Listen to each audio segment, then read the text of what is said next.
just a few months ago. I got a phone call in the middle of the day. It turned out to basically be an attempt to financially scam me.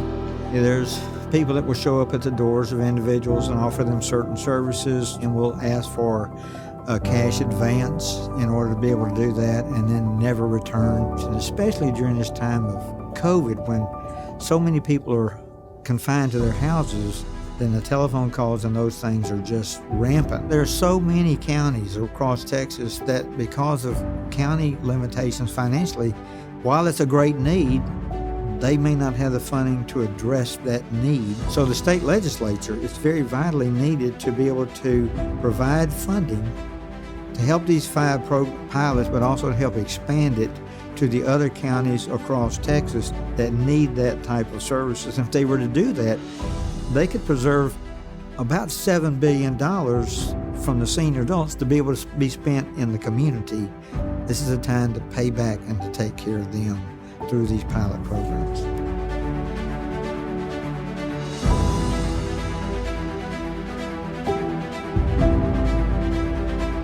The Texas legislature has funded what was called Texas Senior Corps since 2008. What the Texas legislature must look for, just as any other business, is what is their return on investment. TSAC is advocating for AmeriCorps is $1,061,500.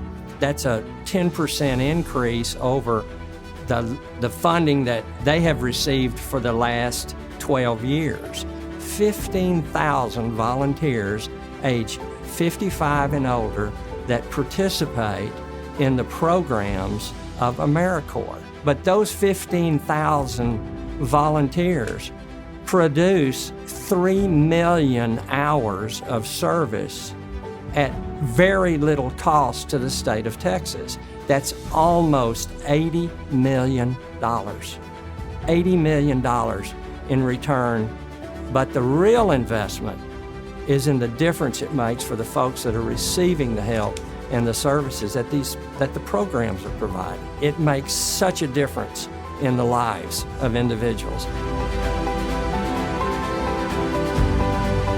For years, we've talked about the need for Medicaid expansion. Medicaid expansion will enhance services and health care for individuals throughout Texas. The research shows we have about 2.2 million individuals that are not insured. You have individuals that are between 55 and 64 that are low income, that have chronic disease and illnesses, that are low wages, and those individuals are the largest segment that are uninsured. How could we not do this? Look at the benefits that Texas gets from it.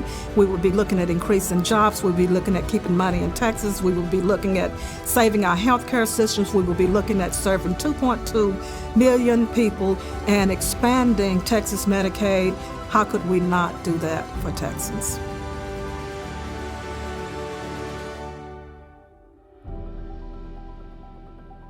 Well, seniors, not only in the state of Texas, but in our country, have been so important throughout our history. I don't know what we would have done through all these years without their wisdom in politics and businesses.